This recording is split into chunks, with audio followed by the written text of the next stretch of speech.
and it is consistent with the fact of the contempt of power of the Senate is limited only during inquiries in aid of legislation. This is what the Committee on Rules will have to tackle in that particular motion to sign in contempt anyone from the session hall. The impeachment court is empowered too, but not the Senate. I cannot find it in the rules. No, Section 18 of the Senate Resolution Number 5, the rules of procedure governing inquiries and in aid of legislation, provides that a chairman, with the concurrence of at least one member of the committee, may punish or cite in contempt any witness before a committee who disobeys any order of the committee or refuses to be sworn or testify or for falsely or evasively testifying. Further, as emphasized in this Senate Resolution 145, the power of contempt is inherent to the enforcement of the right to conduct inquiries in aid of legislation. So, in fact, Senate Resolution 237, such power of contempt was delegated to the subcommittees as they comprise the same membership as the main committee and should have the committee's full powers, including the power to cite and punish witnesses in contempt. All right. Now, the other instance that we are allowed to the power of contempt is during impeachment proceedings constituted as an impeachment court, not as a Senate, only in committee hearings in aid of legislation. So, the only instance that contempt is mentioned in our rules is the duty of the Sergeant at Arms to enforce a citation in contempt issued by any committee of the Senate and to detain and place under custody witnesses, etc., etc. And the jurisprudence mentioned by Senator Lacson by the Supreme Court in Uy Ong versus the Senate of the Philippines, the Supreme Court discussed that concomitant to the power of legislature to conduct inquiries in aid of legislation is its power of contempt impliedly provided under the 1987 Constitution.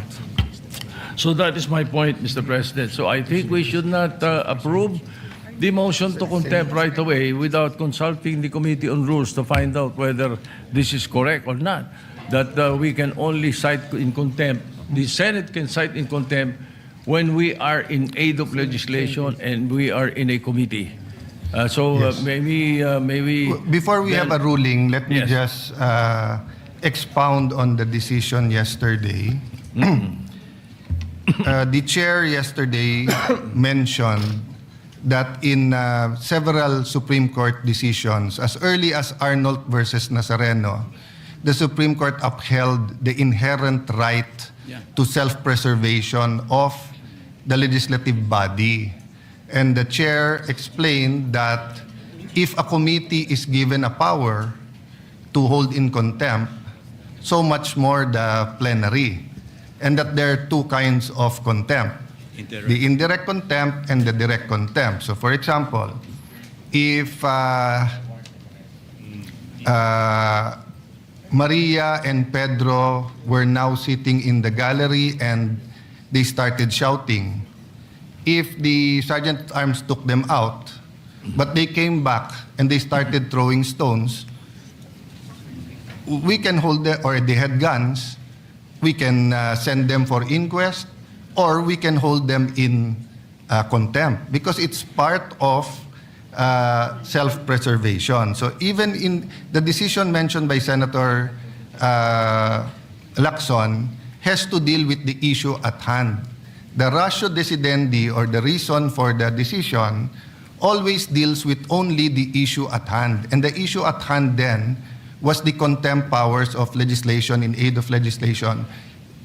But despite that, still the Supreme Court again said, indeed, the exercise of contempt power by legislature is anchored on self-preservation, and they had a footnote from the previous cases. Having said that, I'd like to ask the pleasure of the minority leader. Yes. Would you like to vote on it, or would you like us to send this to the legal and then give them a day or two to, or until Monday yeah. to, because the problem Yeah, with... I was thinking of that, Mr. President, Yes. if you don't mind. I'm sorry for Yes. interrupting Go ahead, you. sir. Because the Supreme Court itself laid down the limitations.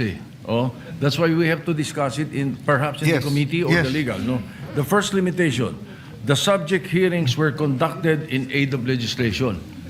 1, 2. Second limitation: the assailed rules are compliant with the publication requirement of Section 21, Article 6 of the 1987 Constitution. And the third limitation is that the committee failed to accord petitioners their constitutional right to due process relative to the conduct of its proceedings.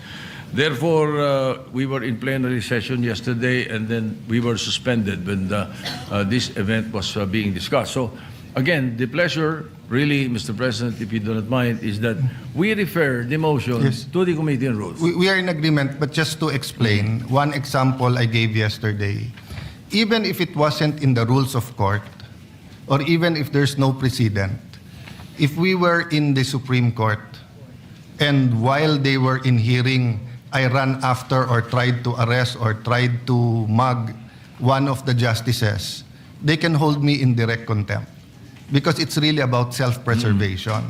So the events yesterday was so grave that yes, we need cooler heads, because we really have to discuss the problems of agriculture, the problems of the economy, problems of transportation. Naghihirap talaga mga kababayan natin. And of course, we're all aware that the House voted for impeachment yesterday, so we're all preparing for that. But at the same time, we have to show the world, including our local law enforcers, that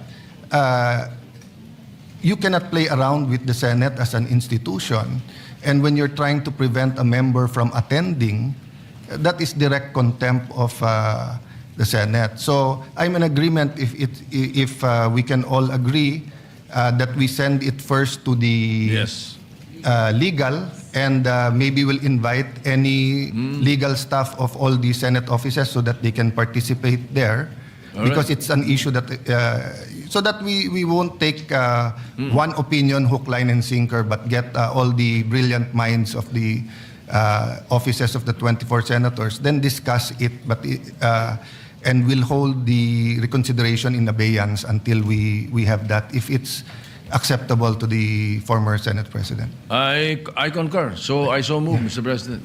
Thank you very. So is there any objection to the motion that the ruling, the motion and the ruling to hold in contempt will be now studied by referred and studied by our legal department, who will also invite lawyers from each and every OS or office of the senators or the 24 senators?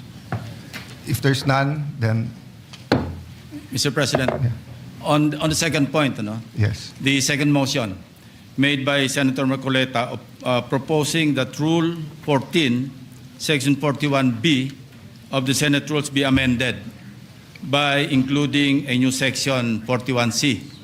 Now, while I commend the Senate President for deferring action on the motion of the Honorable Marcoleta, but still, we should bear in mind that if we amend our rules, necessarily we should refer it to the Committee on Rules.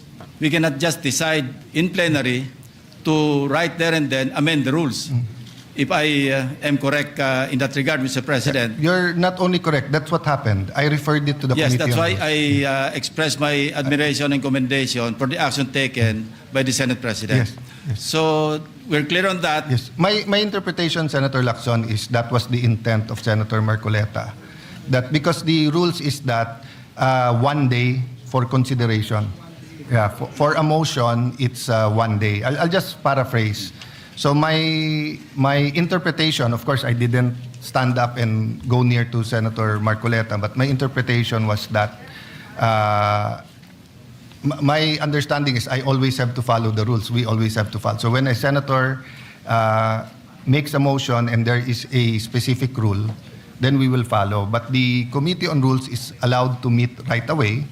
But that doesn't mean they can meet right away and not follow the 1 day rule. Yeah. Thank you for the clarification, Mr. And thank you for... That would be all. Yes. And to be fair to our former Senate President, Mig Subiri, he also made it very clear that our tradition is that if it is amendment of the rules, we consult and then we not only give a copy. So actually the Secretariat rewrote the proposal, and maybe I could just say that all of these were a product of what happened yesterday. No, and of course most of us had some sleep last night. I don't know Senator Bato if he had good sleep. He told me he was not able to sleep last night, but Senator Padilla, who stayed with him, said you were sleeping very well. So, but maybe cooler heads today, and hopefully we'll get our job done. No? Yeah. Yes, Majority Leader. Yes, Mr. Thank President. you, Senator Lacson. Thank you, Mr. President, and also just to put on record this representation, when this representation filed that motion, I was actually asking the plenary during that time about the possibility of looking into that particular incident. But anyway, Mr. President, we just also want to put on record that what we are trying to approve, Mr. President, the journal of the 61st session Wednesday was last May 6, Mr. President, not yesterday. So just to put that on record, it's May 6, 2026 was last week, and